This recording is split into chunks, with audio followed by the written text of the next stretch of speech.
Cinderella, a retelling from the original tale by Charles Perrault.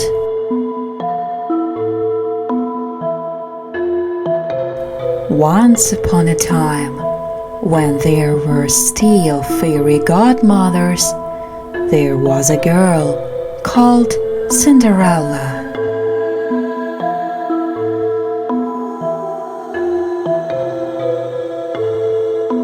She lived with her father and his new wife and her two new stepsisters. The stepmother did not like Cinderella very much, mostly because she was so much nicer than her own two daughters. Cinderella was also much prettier. Oh, but the stepsisters were ugly. Cinderella had to do all the work in the house, as the ugly sisters were also very lazy. They spent all the father's money on new clothes and endless pairs of shoes, and then went off to parties, leaving poor Cinderella with piles of stockings to mend. One day, a very grand invitation arrived. The prince was looking for a wife and had decided to give a ball in 3 days' time for all the young ladies in the land. The ugly sisters could talk about nothing else. They bought lots of new dresses and many pairs of matching shoes, and they spent every hour trying them all on. They made Cinderella curl their hair and iron their ribbons and powder their noses. Cinderella was so exhausted running around after them that she had no time to look into her own wardrobe to choose what she should wear. In a waft of perfume, the ugly sisters swept out of the door into the carriage without as much as a thank you to Cinderella. She closed the door sadly and went to sit by the fire in the kitchen.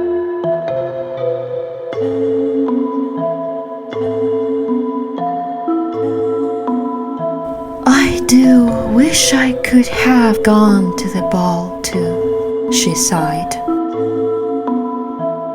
There was a sudden swirl of silver stars, and there, in front of Cinderella, stood an old lady with a twinkle in her eye and a wand in her hand. "You shall go to the ball, my dear Cinderella. I am your fairy godmother," she said, smiling at Cinderella. "Now we must be quick. There is much to do. Please bring me a large pumpkin from the vegetable patch. Oh, and 6 mice from the barn, and you will find 4 lizards by the water butt." Cinderella did as she was bid. With a wave of the wand, the pumpkin was turned into a glittering golden coach, and the mice into 6 pure white horses. The lizards became elegant footmen dressed in green velvet. "Now you, my dear," said the fairy godmother, turning to Cinderella. A wave of the wand, and Cinderella's old apron disappeared, and there she stood in a white dress glittering with golden stars. Her hair was piled on top of her head, and it too was sprinkled with stars. On her feet were tiny glass slippers with diamonds sparkling in the heels. "Enjoy yourself, my dear," said the fairy godmother. But you must leave before midnight, for then my magic ends, and you will be back in your old apron with some mice and lizards at your feet." When Cinderella arrived at the ball, everyone turned to look at this unknown beauty who had arrived so unexpectedly. The prince hurried over to ask her to dance, and then would not dance with anyone else all evening. The ugly sisters were beside themselves with rage, which of course made them look even uglier.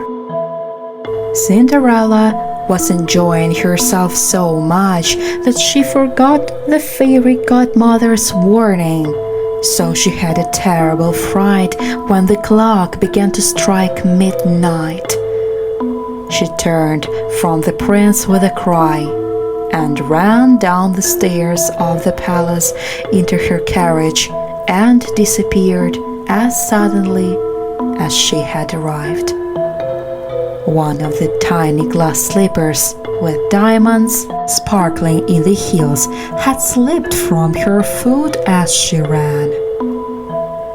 The prince picked it up and, turning to the crowded ballroom, declared, "I shall marry the girl whose foot fits this slipper."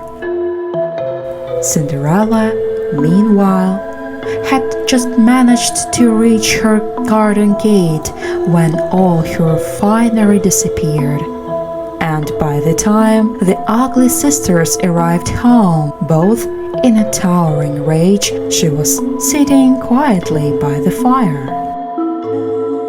The next morning, the prince went from house to house, looking for the mystery girl whose foot would fit the tiny glass slipper.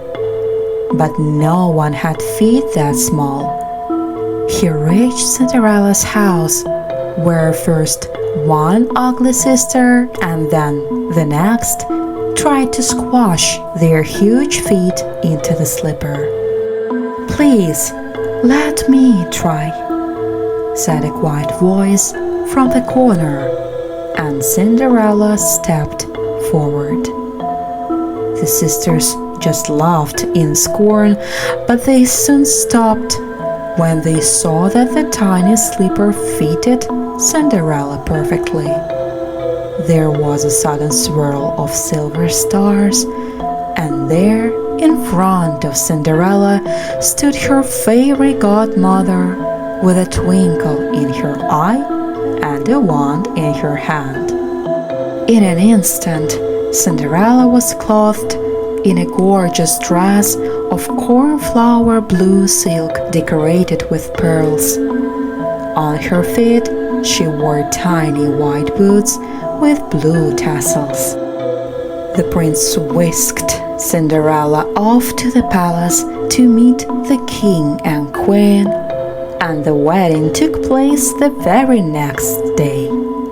Cinderella forgave the two ugly sisters. She was that sort of girl. But the prince insisted the sisters spend one day a week working in the palace kitchens, just to remind them how horrid they had been to Cinderella.